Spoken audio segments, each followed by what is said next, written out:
Welcome to Glasgow Rangers Nation, guys, here on YouTube. Obviously trying to do this on my phone because of the fact that my laptop is still busted. It's there, it needs fixing. Well, I'm not going to get it fixed, I'm going to have to buy a new one, which is going to set me back the best part of £1,000, which I don't really need to be spending at the moment, but hey, that's life, isn't it? Money, money, money. Talking of money, money, money. Rangers and transfers. Some interesting comments from our head coach, Russell Martin, today. When he was interviewed, he was asked obviously about the situation with the transfers. He was asked obviously about the situation with players in coming to Rangers. So which he responded that they were working on getting a few players in before the game against Panathinaikos, a few players. Right, look, it's an interesting one that there is only a few players. How many is a few? That's the first question. I mean, what, looking at 2, 3, 4, possibly? I mean, I don't know what you would quantify as a few. I mean, I know he can't come out and say we're working on 2, 3, whatever, because if it falls through, then you look really stupid, don't you? So look, at the end of the day, it could be as little as 1, well, 2. It could be as much as 4. Obviously, the names that we've had linked in recent times: Kavama Poku, Connor Cody, Shay Charles, Dor Turgeman, Mateo Freegan. You know, the ones that have obviously gone, there's some that have gone by the by now. The Harry Darlings of this world, for example, gone. And obviously, and Cameron Burgess, obviously, as well. Players we've missed out on. You do kind of wonder, though, don't you, when you miss out on those players like Cameron Burgess, Harry Darling. You know, Darling chose to join Norwich. Cameron Burgess chose to join Swansea. You kind of wonder, other than money, which I know is a big factor, what it is that's the pull there. I mean, is there genuinely such a lack of ambition in players these days that's what it's all about, that it's just about money? Well, if that's the case, they're mercenaries, and I don't really want them at our club. I want players at Rangers who actually want to be at Rangers, who want to play for Rangers, who want to fight for the club and die for the club. That's the way it's got to be. But look, in terms of these few signings, I mean, I know he hasn't started working with the squad yet.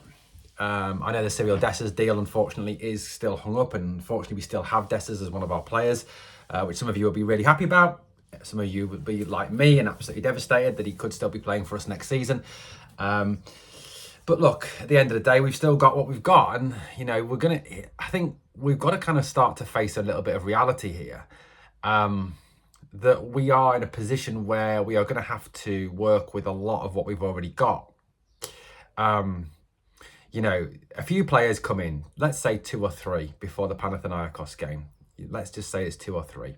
Okay, let's say it's a centre-back, it's a right-back, and it's a striker. Let's just say, for example, it's those 3. Let's say, you know, looking at them, 3 most likely that seem to be the names that haven't gone away, that haven't stopped being linked, that are constantly there. You're looking at Dor Turgeman, you're looking at Max Aarons, and you're looking at Connor Cody.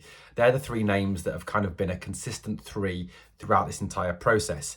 There's names that have come, names that have gone, names that have sort of come in recent times.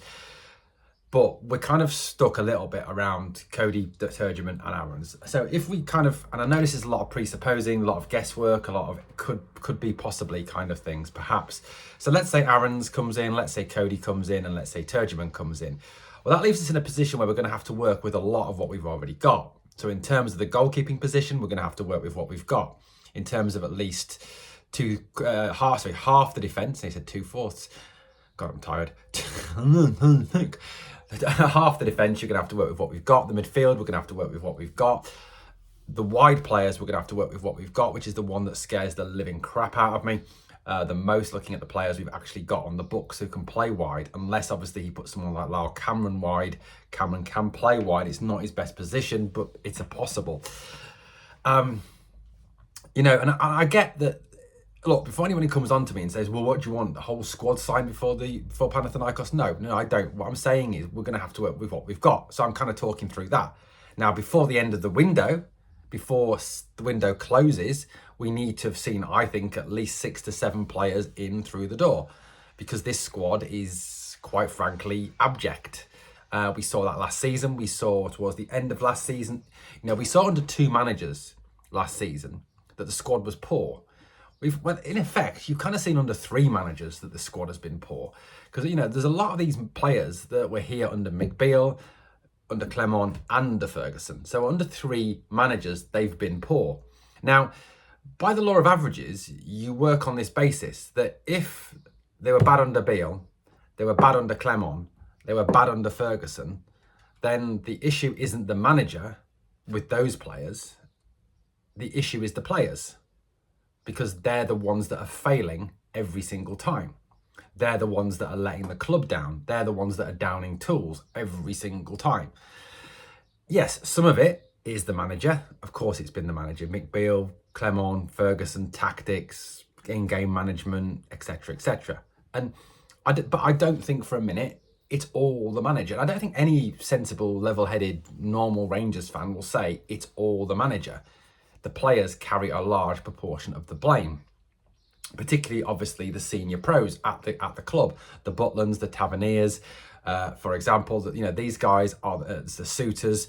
These are the guys who are the senior pros. These are the guys who need to be the leaders on the field. These are the guys that need to carry the team forward. And it's all very well and good and sitting there and go, well, you can't pin it all on Tavernier. You can't pin it all on Butland. Well, you can to some extent pin some of it on them because they're the leaders. That's the leadership group. Now, your leadership group on the field are the ones that when times are tough, when things are going wrong, when heads are down, when the game's coming apart, they're the ones that are supposed to, on the field, bring the team together, push the team on, organise the team. The same way that, Tony Adams, Martin Keown, Lee Dixon used to do for Arsenal, that Steve Bruce, Gary Pallister, Roy Keane used to do for Manchester United. That leadership group. Yes, they had great managers like Arsene Wenger and Sir Alex Ferguson, but they also had great leaders on the park. Great teams have great leaders. And if you go back to the great Rangers teams of the past, there was leaders on that pitch. Graham Roberts, Terry Butcher, Gary Stevens.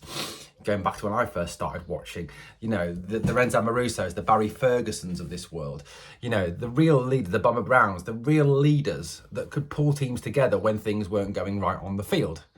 Managers can try to get their message across from the sidelines, but it's tough. I have never coached to a high level. I have coached, and getting your message across from the sidelines, just standing and yelling, is tough.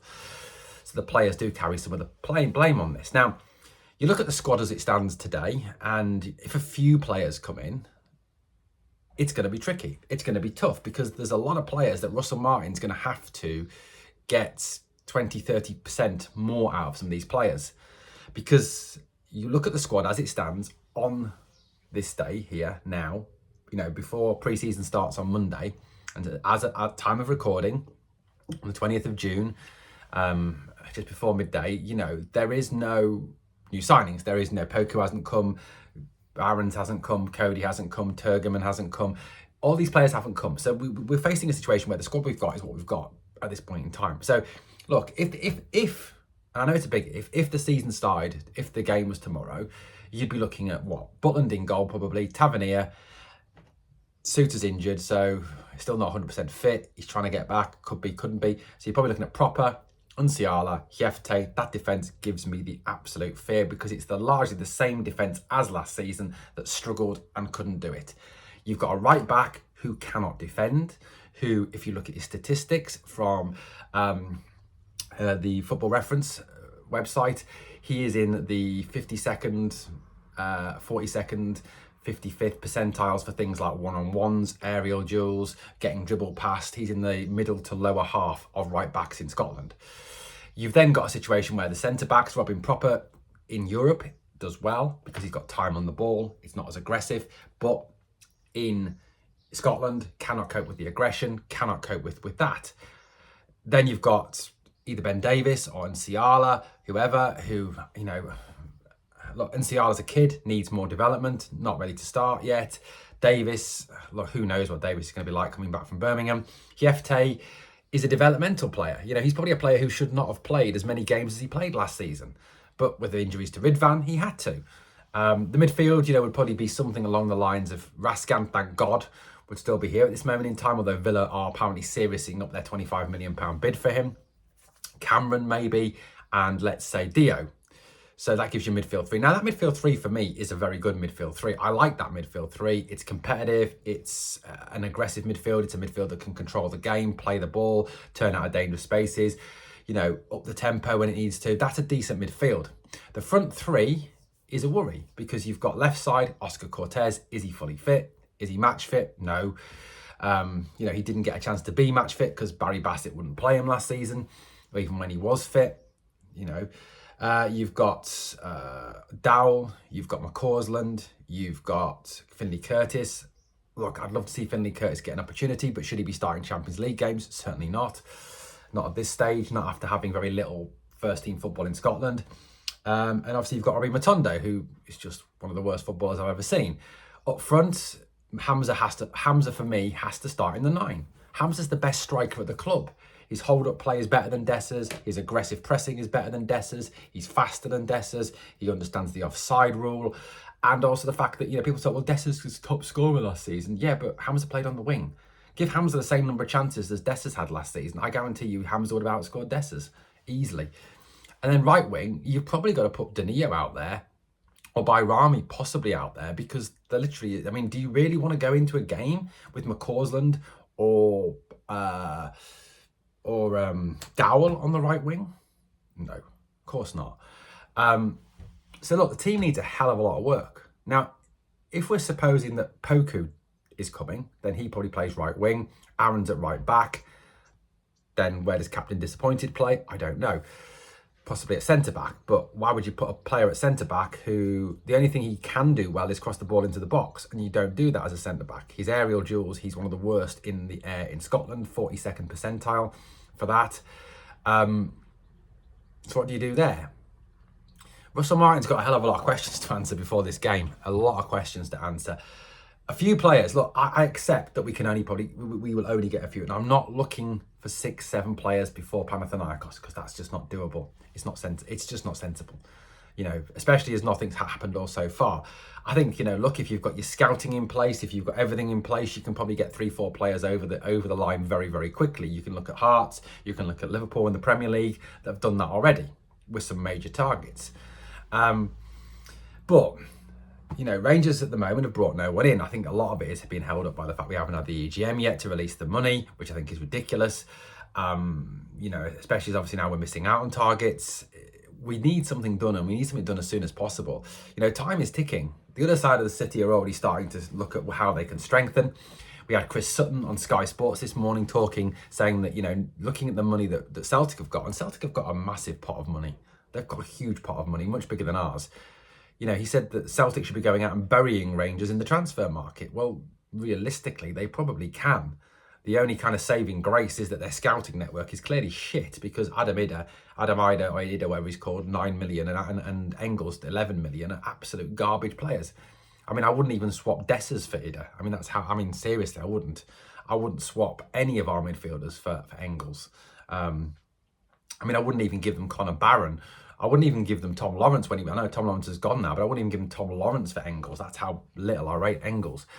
So I think the only saving grace with Celtic might be that their scouting network is so bloody bad that the players they sign are just trash. But look, I think we're in a position where we go into this Panathinaikos game, we do need, I think, to address... We can't address every position. That is a fact, and we know that. Anybody with half a brain knows you cannot address every position before that first leg of the Champions League. But what we could do, and what we should be doing, is addressing those key positions that we are really substantially weak at. So, right wing, we have not got a decent right winger in the club at this moment in time, because Ross McCausland is not the answer, and Kieran Dowell is just not a right winger. Then you've got a situation where, striker-wise, Hamza I think will play, definitely. So, I'm not so worried about that. Left wing is an issue because is Cortez fit. Centre-back is an issue because at the moment, if Suter can't make it back, you've got Proper and Ciala, Davis and King. They give me no confidence whatsoever. Right back is an issue. We've got a right back who can't defend and a right back who probably won't be fit till January. So that's another position that needs to be addressed. I think goalkeeping-wise, we've probably got enough for now. Long term, possibly we do need to replace Butland, but I think going into that game, we need to target perhaps 3 players to bring in. And for me, I would look at trying to get over the line, and I'm using the names that have been linked, guys. I'm not saying that these are the best options that I would perhaps bring in if I had a scouting network, which I don't, but the 3 names that I would bring in definitely before Panathinaikos is Aarons, Cody and Poku. I think if you bring those three in, you plug those straight into the team. They can all plug and play from the very start. Put Poco on the right wing, Aaron's at right back, Cody at right side centre half. You're going to have to go with Proper or Davis as left side centre half. Personally, I don't think Davis is as bad as a lot of people make him out to be. I think he's better than Proper.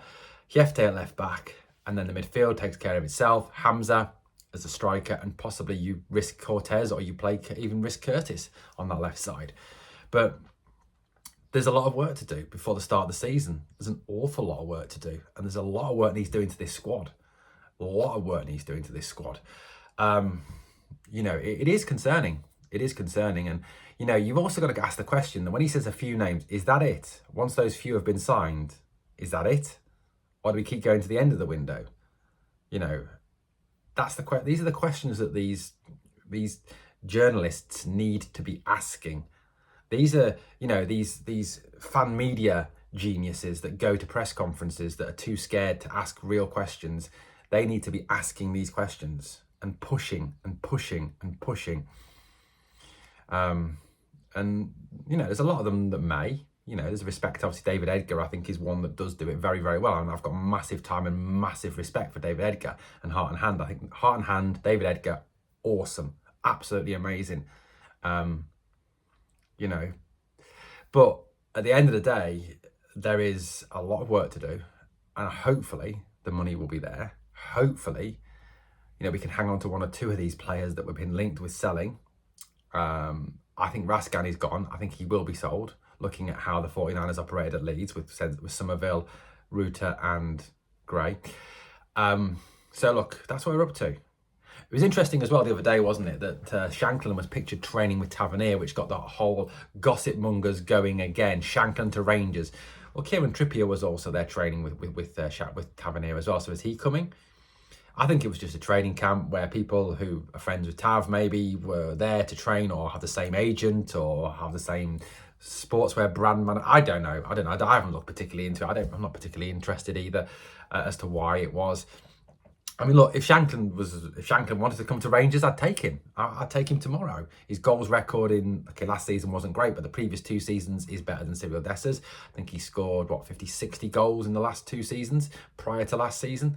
And I think he's a better player now, a better all-round player now than he was. Obviously, the one thing that goes against him is the fact he's 29 years old, but he would be free. So that's obviously one benefit, because we do seem to be looking at a lot of frees. Guys, I'd love to get your thoughts on where we're up to. And look, patience is the key. Of course it's the key. And look, before anyone comes on and says, oh, you're expecting everyone signed before. No, I'm not. And I haven't said that. Find me a place in the video where I did say that. Stop putting words in my mouth, okay? Stop putting words in my mouth. If you want to make your own videos, whatever, go and do it. Go and do it. You want to come on here and troll? I'm going to fucking destroy you. Thank you for watching Glasgow Rangers Nation. As always, guys, on the way out, if you've enjoyed the content, please like, comment, share, and subscribe. We are the people.